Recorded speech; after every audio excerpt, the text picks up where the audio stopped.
പ്രമേഹം എന്ന് പറയുന്ന രോഗം ഇന്ന് ഒരു സർവ്വവ്യാപി പോലെയാണ്. ഒരു വീട്ടിലെങ്കിലും ഒരാളെങ്കിലും ഇന്ന് പ്രമേഹ രോഗിയാണ്. അത്രയും അധികം പ്രമേഹ രോഗികൾ നമ്മുടെ നാട്ടിലുണ്ട്.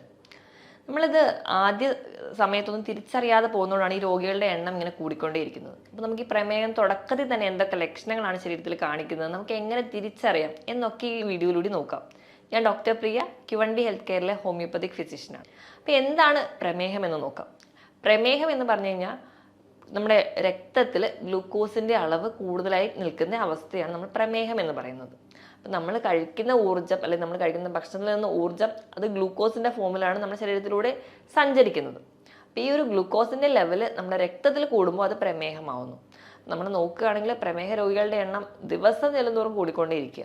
നമ്മൾ തുടക്കത്തിലൊന്നും തിരിച്ചറിയാതെ തന്നെ പോവുകയും നമുക്ക് പല പല കോംപ്ലിക്കേഷനിലോട് എത്തുമ്പോഴായിരിക്കും നമ്മൾ തിരിച്ചറിയുന്നത്. ചിലപ്പോൾ നമുക്ക് എങ്ങനെയെങ്കിലും ഒരു കാലിലോ അല്ലെങ്കിൽ നമ്മുടെ വിരലുകൾക്കൊക്കെ ഇങ്ങനെ മുറിവ് വന്നിട്ടുണ്ടെങ്കിൽ അത് ഉണങ്ങാതിരിക്കുക, അല്ലെങ്കിൽ പഴുക്കാൻ തുടങ്ങുന്ന സമയത്ത്, അല്ലെങ്കിൽ ചിലപ്പോൾ കാലിന് ചെറിയ തരിപ്പ് വരിക, കണ്ണിന് ചെറിയ മൂടലോ മങ്ങലൊക്കെ വരുന്ന സമയത്ത് നമ്മൾ ഡോക്ടറെ അടുത്ത് പോകുന്നു. ആദ്യം ഒരു ഡോസ് മരുന്നിലൊന്നും വലിയ മാറ്റം കാണിക്കാതെ വരുമ്പോൾ ഡോക്ടർമാരോ അല്ലെങ്കിൽ നമ്മൾ തന്നെ ഒരു സംശയം പറയാറുണ്ട്, എന്താ പ്രമേഹം ഉണ്ടോ എന്നൊരു ഡൗട്ട് ഉണ്ട്, അപ്പോൾ നമ്മളൊന്ന് ബ്ലഡ് ടെസ്റ്റ് ചെയ്യുക, അല്ലെങ്കിൽ HbA1cയോ FBS ഒക്കെ ഒന്ന് നോക്കിയിട്ട് വരാൻ പറയാറുണ്ട്. അപ്പോഴാണ് പലപ്പോഴും പല ആൾക്കാരും ഈ ഒരു പ്രമേഹ രോഗമുണ്ടെന്ന് തന്നെ തിരിച്ചറിയുന്നത്. ഈ പ്രമേഹം എങ്ങനെയാണ് ഉണ്ടാകുന്നതെന്ന് നമുക്ക് നോക്കാം. നമ്മൾ കഴിക്കുന്ന ഭക്ഷണം നമുക്ക് ഗ്ലൂക്കോസ് എന്ന ഫോമിൽ നമ്മുടെ ശരീരത്തിൽ എത്തുന്നു. ഈ ഗ്ലൂക്കോസിനെ നമ്മുടെ ശരീരത്തിൽ ഉണ്ടാക്കുന്ന ഒരു ഹോർമോണാണ്, നമ്മുടെ പാൻക്രിയാസിൽ നിന്ന് ഉണ്ടാക്കുന്ന ഒരു ഹോർമോണാണ് ഇൻസുലിൻ എന്ന് പറയുന്നത്. ഈ ഇൻസുലിൻ രക്തത്തിലെത്തിയ ഗ്ലൂക്കോസിനെ വലിച്ച് നമ്മുടെ ശരീരത്തിലെ ഓരോ കോശങ്ങളോട്ട് എത്തിക്കും. കോശങ്ങളുടെ അവിടെ ചെന്ന് ആ ഒരു വാതിൽ തുറന്നുള്ളിലേക്ക് കിടക്കാൻ വേണ്ടി അവരെ സഹായിക്കുന്നവരാണ് ഇൻസുലിൻ റിസപ്റ്റേഴ്സ് എന്ന് പറയും. ഈ ഇൻസുലിൻ റിസപ്റ്റേഴ്സ് വന്നിട്ട് അകത്തേക്ക് കൊണ്ടുപോകും ഈ ഇൻസുലിനെയും ഗ്ലൂക്കോസിനെയും ചേർന്ന്. ഇങ്ങനെ അകത്തേക്ക് എത്തുന്നു, അവിടുന്ന് നമുക്ക് ഊർജ്ജം ആവശ്യത്തിന് ഉണ്ടാക്കുന്നു, നമ്മുടെ ദൈനംദിന പ്രവർത്തനങ്ങളൊക്കെ നടക്കുന്നു. ഇനി നമ്മുടെ ശരീരത്തിൽ എന്തെങ്കിലുമൊക്കെ ഒരു താളപ്പിഴവുകൾ വരിക അല്ലെങ്കിൽ ഒരു പ്രമേഹ രോഗ സാധ്യതയൊക്കെ ആകുന്ന സമയത്ത് നമുക്ക് ഉണ്ടാകുന്ന ആ ഒരു ഇൻസുലിൻ എന്ന് പറയുന്നത് അത്ര ഒരു കാര്യക്ഷമമായിട്ടുള്ള ഒന്നായിരിക്കത്തില്ല. അല്ലെങ്കിൽ ഇൻസുലിൻ ഒരു ഹൈപ്പർ സെൻസിറ്റീവായിട്ട് മാറും, ഒരു ഇൻസുലിൻ റെസിസ്റ്റൻസ് കാണിക്കാൻ തുടങ്ങും. അപ്പോൾ ഇൻസുലിൻ റെസിസ്റ്റൻസ് ആയി കഴിഞ്ഞിട്ടുണ്ടെങ്കിൽ നമുക്ക് ഈ ഒരു പറയുന്ന ഇൻസുലിൻ അകത്തേക്ക് ഉണ്ടാകാനുള്ള റിസപ്റ്റേഴ്സിൻ്റെ ഒരു കഴിവ് കുറയുകയും നമ്മൾ എത്ര റിസപ്റ്റേഴ്സും ആ ഒരു കറക്റ്റായിട്ട് ഗ്ലൂക്കോസിൻ്റെ അകത്തേക്ക് വലിച്ചുകൊണ്ട് പോകാൻ പറ്റാതെ വരികയും ചെയ്യും. അതിൻ്റെ ഭാഗമായിട്ട് നമ്മുടെ രക്തത്തിൽ നമുക്ക് ഈ ഗ്ലൂക്കോസിൻ്റെ ലെവൽ കൂടുതലായിട്ട് വരാൻ ചാൻസ് ഉണ്ട്. അപ്പോൾ ഈ ഇൻസുലിൻ റെസിസ്റ്റൻസ് എന്ന് പറയുന്ന ഒരു കണ്ടീഷനാണ് തുടക്കത്തിൽ പ്രമേഹത്തിൻ്റെ ആ ഒരു രോഗത്തേക്ക് എത്തുന്നതിന് മുൻപ് ആ ഒരു പ്രീ ഡയബറ്റിക് ആയിട്ടുള്ള ഒരു സ്റ്റേജിൽ കാണുന്ന ഒരു കണ്ടീഷനെയാണ് നമ്മൾ ഇൻസുലിൻ റെസിസ്റ്റൻസ് എന്ന് പറയാം. ഈ ഇൻസുലിൻ റെസിസ്റ്റൻസ് എന്ന് പറയുന്ന ഒരു കണ്ടീഷൻ ആകുമ്പോൾ തന്നെ നമ്മുടെ ശരീരത്തിൽ ചെറിയ ചെറിയ ലക്ഷണങ്ങൾ കാണിക്കാറുണ്ട്. അതിൽ ഒന്നാമത്തെ ലക്ഷണം എന്ന് പറഞ്ഞെങ്കിൽ അമിതമായ വിശപ്പ്. നമ്മൾ നോർമലായിട്ട് ഭക്ഷണം കഴിച്ചുകൊണ്ടിരിക്കുന്ന ഒരാളാണ്, നമുക്ക് അത്യാവശ്യം വണ്ണമൊക്കെ ഉണ്ട്, പക്ഷേ പിന്നീട് അയാൾക്ക് വിശപ്പ് അങ്ങ് കൂടാൻ തുടങ്ങുകയാണ്. ഇപ്പം നമ്മുടെ വീട്ടിലോ അല്ലെങ്കിൽ നമ്മുടെ ചുറ്റുപാടും ആരെങ്കിലും ഉണ്ട്, ഭയങ്കരമായിട്ട് എനിക്കങ്ങ് വിശപ്പാണ് എന്ന് പറയുന്ന ആൾ, പക്ഷേ ഭക്ഷണം കഴിക്കുന്നുണ്ടെങ്കിലും ഭയങ്കരമായി എനിക്ക് ക്ഷീണമുണ്ട് എന്നൊക്കെ പറയാൻ തുടങ്ങുന്നുണ്ടെങ്കിൽ നമ്മൾ പറയാം അവരോട്, ഒന്ന് ജസ്റ്റ് പ്രമേഹം ഉണ്ടോ, അല്ലെങ്കിൽ നിങ്ങൾക്ക് പാരമ്പര്യമായിട്ട് പ്രമേഹമുള്ള ആൾക്കാരാണെങ്കിൽ ഒന്ന് ജസ്റ്റ് ബ്ലഡ് ടെസ്റ്റ് ചെയ്ത് നോക്കൂ, അല്ലെങ്കിൽ പ്രമേഹ രോഗ സാധ്യത നിങ്ങൾക്കുണ്ട് എന്ന് പറയാം. അപ്പം ഇങ്ങനെയൊരു ലക്ഷണമാണ് ആദ്യം നമുക്ക് കാണാൻ പറ്റുക. ഇനി ഇതിനോടൊപ്പം തന്നെ നമുക്ക് ഈ വിരലുകളുടെ മടക്കുകളിൽ, കഴുത്തിൻ്റെ പുറകു ഭാഗത്ത് ഈ മടക്കുകളിലാണ് കൂടുതലായിട്ടും ഒരു കറുത്ത നിറമാകുക. നമ്മൾ അക്കാന്തോസിസ് നൈഗ്രിക്കൻസ് എന്നാണ് പറയുക. ഇപ്പം ഒരു ഇൻസുലിൻ റെസിസ്റ്റൻസ് ഉണ്ടാകുന്ന ഒരു ടൈമിൽ കാണുന്ന ഒരു ലക്ഷണമാണിത്. ഇതേ ലക്ഷണം നമുക്ക് PCODയുടെ കേസിലും കാണാൻ പറ്റും. കാരണം അവിടെയും നമ്മുടെ ശരീരത്തിൽ ഇൻസുലിൻ റെസിസ്റ്റൻസ് ആണ് ഉണ്ടാവുക. PCOD ഉള്ള പെൺകുട്ടികൾക്ക് നോക്കിക്കഴിഞ്ഞാൽ അവരുടെ കഴുത്തിൻ്റെ ബാക്കിൽ ഒരു കറുത്ത നിറം, അതേപോലെ വിരലുകളുടെ മടക്കുകളിൽ ഒരു ബ്ലാക്ക് ഡിസ്കളറേഷൻ ഉണ്ടെങ്കിൽ അവിടെയും ഇൻസുലിൻ റെസിസ്റ്റൻസ് ഉണ്ടെന്നാണ് അർത്ഥം. അപ്പം അതും ഒരു ലക്ഷണമാണ്. ഇനി നമ്മൾ രക്തത്തിൽ നമ്മുടെ ഗ്ലൂക്കോസിൻ്റെ ലെവൽ അങ്ങ് കൂടി, അതായത് ഡയബറ്റീസിൻ്റെ തുടക്കത്തിലേക്ക് എത്തി, അല്ലെങ്കിൽ ഡയബറ്റിക്കായി, നിങ്ങളൊരു പ്രമേഹ രോഗിയായി, ഇങ്ങനെ ഗ്ലൂക്കോസ് ലെവൽ നമ്മുടെ രക്തത്തിൽ കൂടിക്കഴിഞ്ഞാൽ നമുക്ക് വിശപ്പ് കൂടുന്നതിനോടൊപ്പം തന്നെ ദാഹവും കൂടും. ദാഹം കൂടുമ്പോൾ നമ്മൾ നല്ല രീതിയിൽ വെള്ളം കുടിക്കും. ഇനിയിപ്പോൾ വെള്ളം കുടിക്കുന്നതിനേക്കാളും അധികമായിട്ട് മൂത്രം പോകാൻ തുടങ്ങും. അങ്ങനെ ഇടയ്ക്കിടയ്ക്ക് മൂത്രം ഒഴിക്കണം എന്നുള്ളൊരു തോന്നൽ. അപ്പോൾ നമ്മൾ ഈ ഒരു 3 ടേമാണ് നമ്മൾ ഏറ്റവും അധികമായിട്ട് പറയാം: പോളിഡിപ്സിയ, പോളിഫാജിയ, പോളിയൂറിയ. പോളിഡിപ്സിയ എന്ന് പറയുമ്പോൾ നല്ലപോലെ വെള്ളം കുടിക്കുക, പോളിഫാജിയ എന്ന് പറയുമ്പോൾ നല്ലപോലെ വിശപ്പ്, പോളിയൂറിയ എന്ന് പറഞ്ഞാൽ അധികമായിട്ട് മൂത്രം ഒഴിക്കാൻ പോവുക. 1 മണിക്കൂറിൽ തന്നെ 2 തവണ കൂടുതൽ മൂത്രം ഒഴിക്കാൻ പോകുന്നുണ്ടെങ്കിൽ നിങ്ങൾക്ക് ഒരു പ്രമേഹ രോഗ സാധ്യതയൊക്കെ ഉണ്ട്. അപ്പോൾ ഈ 3 ലക്ഷണങ്ങൾ ഉണ്ടെങ്കിൽ, ഈ ഒരു 3 ലക്ഷണങ്ങളെ നമ്മൾ കാർഡിനൽ സിംറ്റംസ് ആയിട്ടാണ് പറയുക. ഈ ഒരു 3 ലക്ഷണങ്ങൾ ഉണ്ടെങ്കിൽ നമുക്ക് ഉറപ്പിക്കാം, അല്ലെങ്കിൽ പ്രമേഹ രോഗ സാധ്യത വളരെയധികം കൂടുതലാണ്. അപ്പോൾ ഈ ലക്ഷണങ്ങൾ ആർക്കെങ്കിലും ഉണ്ടെങ്കിൽ അത് എത്രയും പെട്ടെന്ന് നിങ്ങൾ ഒരു ഡോക്ടറെ കാണുക, അല്ലെങ്കിൽ നിങ്ങൾ തന്നെ പോയിട്ട് ഒരു ബ്ലഡ് ടെസ്റ്റ് ചെയ്ത് നോക്കുക. ബേസിക് ആയിട്ട് ഈ ഒരു FBS PPBS ഒക്കെ നമ്മൾ നോക്കുന്നതിനേക്കാൾ ഏറ്റവും നല്ലത് HbA1c ആണ്. HbA1c എന്ന് പറയുമ്പോൾ നമുക്ക് ഒരു 3 മാസത്തെ ആവറേജ് നമ്മുടെ ഗ്ലൂക്കോസ് ലെവൽ കണ്ടുപിടിക്കാൻ പറ്റും. അപ്പോൾ ആ ഒരു ലെവൽ നമ്മൾ അധികമായി പോകുന്നുണ്ടെങ്കിൽ നമ്മൾ പ്രമേഹത്തിൻ്റെ ആ ഒരു പിടിയിലോട്ട് പോവുകയാണ് എന്നാണ് അർത്ഥം. അപ്പോൾ FBS എന്ന് പറയുമ്പോൾ ഫാസ്റ്റിങ്ങിൽ തന്നെ പോയി നോക്കുന്ന, അല്ലെങ്കിൽ വെള്ളം പോലും കുടിക്കാതെ രാവിലെ എണീറ്റ് പോയി ബ്ലഡ് ടെസ്റ്റ് ചെയ്യുമ്പോൾ നമുക്ക് കിട്ടുന്ന ഒന്നാണ് FBS. പിന്നെ PPBS എന്ന് പറഞ്ഞാൽ ഭക്ഷണം കഴിച്ച് കഴിഞ്ഞിട്ട് 2 മണിക്കൂറിന് ശേഷം RBS റാൻഡമായിട്ട് നമ്മൾ ചെക്ക് ചെയ്യുന്ന ഒന്നാണ്. ഈ പറയുന്ന ബ്ലഡ് ടെസ്റ്റുകൾ നമുക്ക് കൂടെ ചെയ്യാവുന്നതാണ്. അപ്പോൾ ഈ ആർക്കൊക്കെയാണ് ഈ പ്രമേഹം വരാൻ ചാൻസ് ഉണ്ടാവുക? അപ്പം നമ്മൾ അറിയാം, മിക്ക ആൾക്കാരും പറയാറുണ്ട് എനിക്ക് പാരമ്പര്യമായിട്ട് അച്ഛനും അമ്മയ്ക്കും ഒക്കെ ഷുഗർ ഉണ്ട്, അതുകൊണ്ടാണ് എനിക്ക് ഷുഗർ വന്നതെന്ന്. അപ്പം അതൊരു വാസ്തവമാണോ എന്ന് നമുക്ക് നോക്കാം. ഇപ്പം നമ്മൾ ഈ ഒരു അച്ഛനും അമ്മയ്ക്കും പ്രമേഹമുണ്ട്, അപ്പം നമുക്ക് കുറച്ച് കഴിഞ്ഞ് കഴിഞ്ഞാൽ മധുരമൊന്നും കഴിക്കാൻ പറ്റില്ല എന്ന് പറഞ്ഞ് ചെറുപ്പത്തിൽ നല്ല രീതിയിൽ അങ്ങ് മധുരമടങ്ങിയ ഭക്ഷണങ്ങളും മധുര പലഹാരങ്ങളും പാനീയങ്ങളും ഒക്കെ കഴിക്കാൻ തുടങ്ങും. അപ്പം ധാരാളമായി ഇത് കഴിക്കുന്നതിൻ്റെ ഭാഗമായിട്ട് 30 അല്ലെങ്കിൽ ഒരു 35 വയസ്സിന് മുൻപ് തൊട്ടേ അവർക്ക് പ്രമേഹം വരാം. അപ്പോൾ പാരമ്പര്യത്തിനേക്കാളും ഏറ്റവും ഇമ്പോർട്ടൻറ്റ് നമ്മുടെ ജീവിതശൈലിയാണ്. പാരമ്പര്യത്തോടൊപ്പം തന്നെ ഇങ്ങനെ തെറ്റായ ഒരു ജീവിതശൈലി കൂടി ഉണ്ടെങ്കിൽ വളരെ നേരത്തെ നമ്മൾ പ്രമേഹ രോഗിയാവും. പക്ഷേ പാരമ്പര്യമുണ്ട്, അതോടൊപ്പം നമ്മളെ കറക്റ്റ് കൺട്രോളിലാണ് നമ്മുടെ ഫുഡ് പോകുന്നതെങ്കിൽ നമുക്ക് പ്രമേഹ രോഗ സാധ്യത വളരെ കുറവാണ്. അപ്പോൾ പാരമ്പര്യത്തിനേക്കാളും ഏറ്റവും വലിയ വില്ലൻ എന്ന് പറയുന്നത് നമ്മുടെ ലൈഫ് സ്റ്റൈൽ തന്നെയാണ്. അപ്പോൾ നമ്മുടെ ലൈഫ് സ്റ്റൈൽ റെഗുലേറ്റ് ചെയ്യുകയാണെങ്കിൽ ഈ പറയുന്ന രീതിയിൽ നമുക്ക് പ്രമേഹം വരാനുള്ള ചാൻസ് വളരെ കുറവാണ്.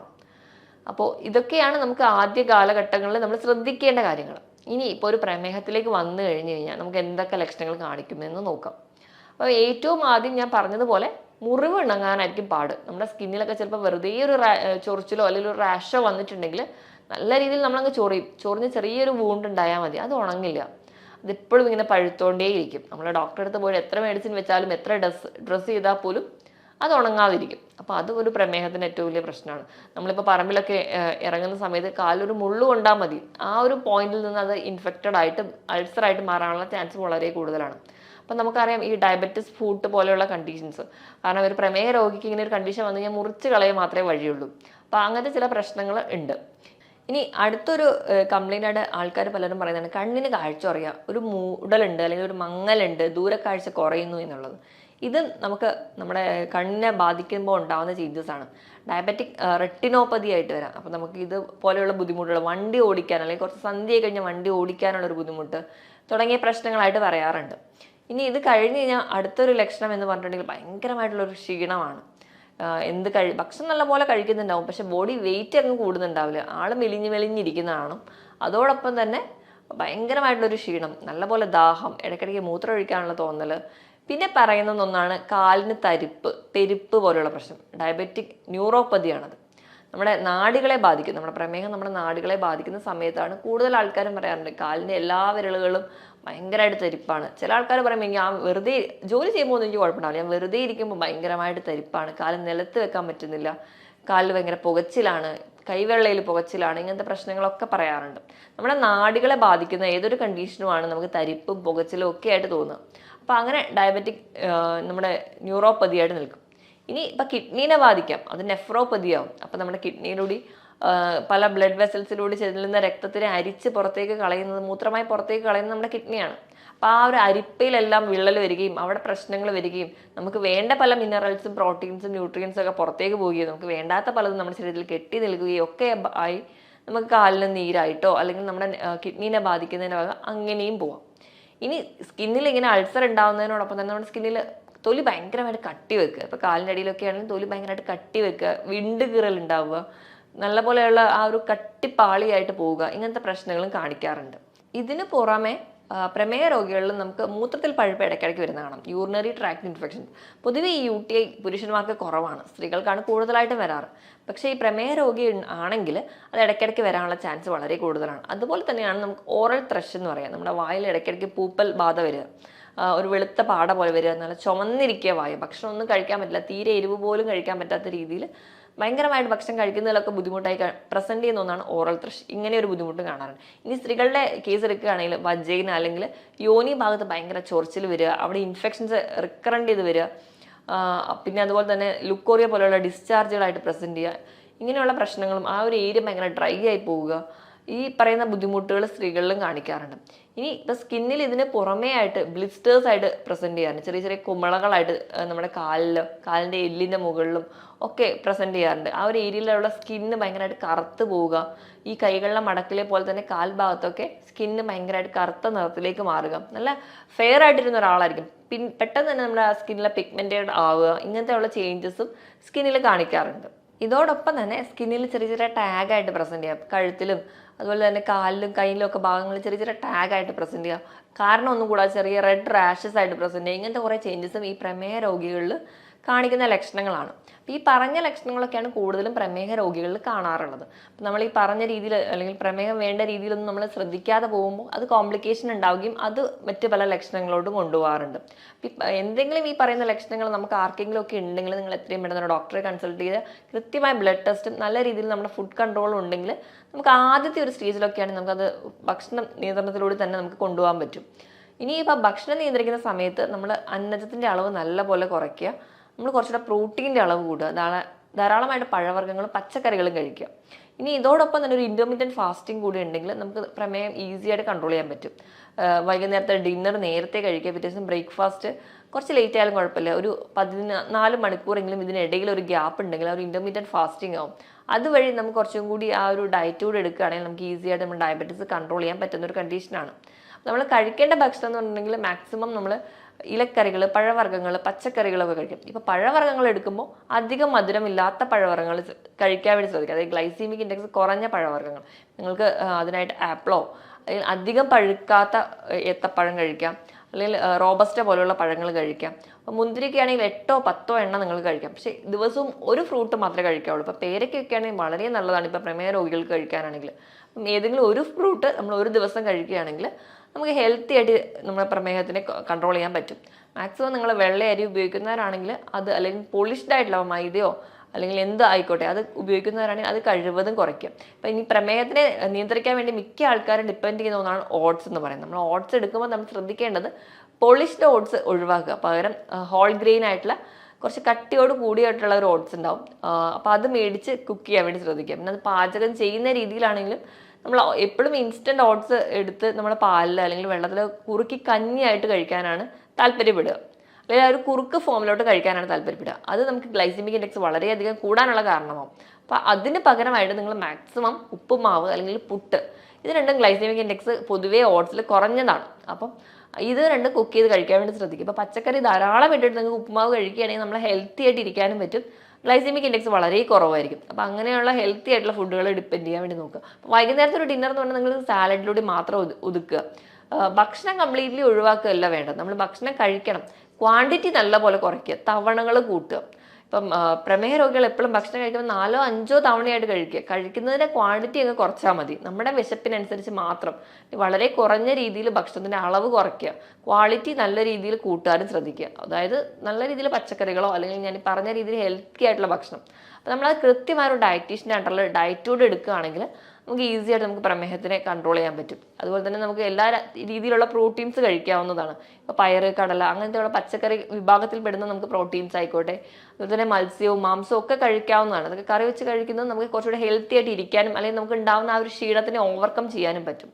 ഈ പറഞ്ഞ രീതിയിൽ തന്നെ നമ്മുടെ ഡയറ്റ് സെറ്റ് ചെയ്യുക. പിന്നെ വേണ്ടത് കൃത്യമായൊരു വ്യായാമമാണ്. നിങ്ങൾ ആഴ്ചയിൽ 5 ദിവസമെങ്കിലും നിർബന്ധമായിട്ട് എന്തെങ്കിലും ഒരു വ്യായാമം വേണം. നമ്മൾ വീട്ടിൽ ജോലി ചെയ്യുന്നുണ്ടെന്ന് ഓർത്തിട്ടോ അല്ലെങ്കിൽ നമ്മൾ മറ്റു പല ജോലികളും ചെയ്യുന്നവരാണ്, അതുകൊണ്ട് എനിക്ക് വ്യായാമത്തിൻ്റെ ആവശ്യമില്ല എന്നുള്ളൊരു തെറ്റിദ്ധാരണ മാറ്റിയിട്ട് വ്യായാമത്തിന് വേണ്ടിയിട്ട് ഒരു അരമണിക്കൂറെങ്കിലും മാറ്റി വെക്കുക. ആഴ്ചയിൽ 5 ദിവസമെങ്കിലും കൃത്യമായ വ്യായാമം വേണം. ആവശ്യത്തിന് വെള്ളവും നല്ലപോലെ തന്നെ കുടിക്കാൻ വേണ്ടി ശ്രദ്ധിക്കുക. ഇതോടൊപ്പം തന്നെ നമ്മുടെ ഉറക്കത്തിൻ്റെ പാറ്റേൺ ഒക്കെ കൃത്യമായിട്ട് ഇരിക്കുകയാണെങ്കിൽ നമുക്ക് ഈ പറയുന്ന രോഗങ്ങളൊന്നും വലിയ കോംപ്ലിക്കേഷനിലൂടെ പോവാതെ കൺട്രോൾ ചെയ്യാൻ പറ്റും. ഒരു 6 മുതൽ 7 മണിക്കൂർ വരെ നല്ല ഉറക്കം കിട്ടുകയാണെങ്കിൽ നമ്മുടെ ഹെൽത്തി ആയിട്ട് ഇരിക്കാൻ വേണ്ടി സഹായിക്കുകയും ചെയ്യും. ഈ പറഞ്ഞ കാര്യങ്ങളൊക്കെ നിങ്ങൾ ശ്രദ്ധിക്കുക. ഇനി നിങ്ങൾക്ക് എന്തെങ്കിലും പ്രമേഹ രോഗ സാധ്യത ഉണ്ടെങ്കിലോ അല്ലെങ്കിൽ എന്തെങ്കിലും ഈ ഡൗട്ടുകൾ, ഈ പറഞ്ഞ ലക്ഷണങ്ങൾ എന്തെങ്കിലും ഡൗട്ടൊക്കെ ഉണ്ടെങ്കിൽ നിങ്ങളൊരു ഡോക്ടറുടെ കൺസൾട്ടേഷൻ എടുക്കുക. ഈ പറഞ്ഞ കാര്യത്തിൽ എന്തെങ്കിലും ഡൗട്ട് ഉണ്ടെങ്കിൽ താഴെ കാണുന്ന നമ്പറിൽ കോൺടാക്ട് ചെയ്യുക. മറ്റൊരു ഹെൽത്ത് ടോപ്പിക്കുമായിട്ട് വീണ്ടും കാണുന്നത് വരെ നന്ദി.